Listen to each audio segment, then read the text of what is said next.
Have you ever look up at a clock and it feels like that first second you're looking at it just drags on a little longer than it should? It's so funny you say that because it's something that we all kind of experience. It's like our subjective time, that feeling of time doesn't quite match up with what the clock is telling us. Right. And that's exactly what we're going to deep dive into today. This Yeah. whole idea of subjective time dilation, where things can actually feel like they take longer than they actually do.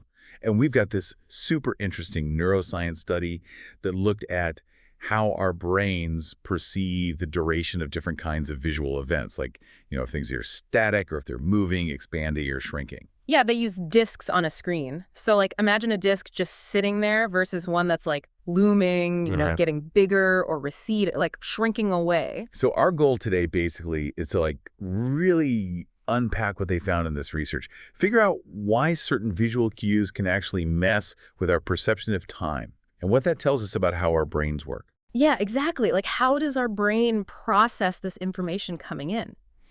So the experiment itself, it was really well designed. They had participants watch these sequences of 5 discs. Okay. And the first, second, third, and fifth discs were always static. They were like the reference point, they were always the same duration. But the fourth disc, that was the one they were manipulating. Gotcha. That one could either be static or it could be looming, getting bigger, or receding, getting smaller.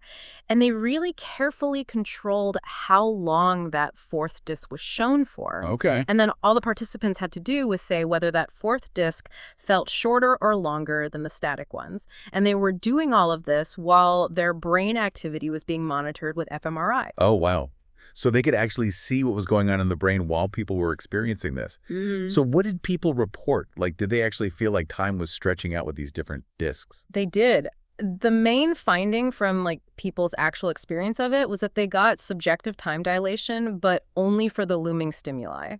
So when that fourth disc was getting bigger, people consistently felt like it lasted longer than a static disc, even when they were actually the same duration.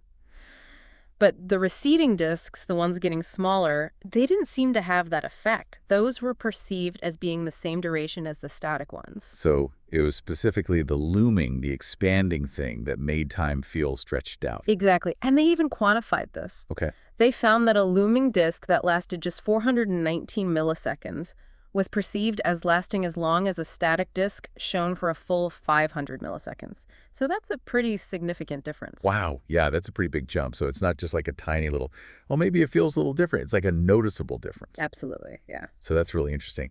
But I think where it gets even more interesting is what was happening in the brain during all of this. Yeah. Right, right.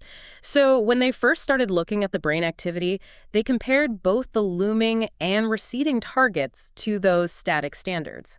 And they found that both looming and receding disks, when you compare them to the static ones, they both caused more activity in areas of the brain that are generally involved in processing any kind of visual information that's moving or changing, and just our sense of time in general. So basically anything different, any change from the baseline is going to trigger some activity in those areas. Exactly, yeah. So these areas include the left insula, the anterior cingulate cortex, the basal ganglia, and the dorsolateral prefrontal cortex. Okay. Big words, big words. Yeah. But essentially, these areas seem to be generally involved in noticing a change in the environment and then comparing that change to a stored memory of a duration. So that's kind of like the basic, okay, something's different, let's pay attention and see how long it lasts. Exactly, yeah, yeah. But what got really interesting was when they started comparing the brain activity specifically for looming versus receding. That's where they found the key difference that seemed to be driving that time dilation effect we talked about. Okay, so what was different about looming? Well, the time dilation that was specifically happening with the looming stimuli was linked to increased activation in a network of brain regions called the cortical midline structures. Cortical midline structures. Okay. It includes areas like the medial frontal regions, including the cingulate cortex, the posterior cingulate, and the precuneus. All right.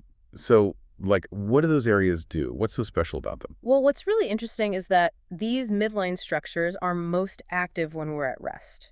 It's called the default mode network. The default mode network. And this network is heavily involved in things like self-referential processing. Self-referential processing. Thinking about ourselves, our memories, our future, daydreaming, mind-wandering, things like that. That's fascinating. So why would those areas be lighting up more when we see something looming towards us? Well, the researchers think that this increase in activity in those self-related areas is a sign that our perception of time isn't just about some internal clock ticking away. It's also influenced by how relevant we think that thing is to us. Okay. And a looming object, something coming towards you that might subconsciously signal potential interaction or even a threat on some level. So like your brain is saying, hey, pay attention, this is important to me. And that heightened focus, that importance, kind of stretches out that feeling of time. Exactly. Yeah, it's like our brain is prioritizing that information, and that makes the experience of time feel different. Wow, that's so cool. Yeah. And they did also observe something else kind of interesting. They found that the left anterior insula, which is a part of the brain involved in processing emotions, showed more activation for the receding stimuli compared to looming ones. And they speculated that this might be related to the brain processing non-threatening stimuli, like when something is moving away from you, it's less of an immediate concern. But they did say this finding wasn't, completely in line with all the existing theories about how emotions are processed in the brain. So there's still more to learn there. Yeah. But even just with what we've covered so far, this is pretty mind-blowing. Yeah. So if we were to kind of step back and like give our listener the big takeaway from all of this, what would it be? What's the main thing we want them to remember? I think the main takeaway is that our experience of time is not this passive, objective thing. It's constantly being shaped by the things we're seeing, hearing, and experiencing, and how our brain interprets the meaning of those events, especially if we think they're relevant to us. Like that idea that the looming object, that feeling of something coming towards you, it actually stretches out time. Precisely. Wow. It really makes you think about all those like everyday moments where time seems to slow down. It does, and it makes you wonder, like, think about those times in your life when you've had a near miss, like almost getting into an accident, or even just a really surprising event. Could that feeling of time slowing down be related to the same kind of self-referential processing that we're talking about here? Right. It really makes you think, Like, how deeply is our sense of time intertwined with our sense of self and our safety in the world? That is a great question to leave our listener with. I think we've given them a lot to think about today. Definitely. So thank you so much for this deep dive. It's been fascinating. My pleasure.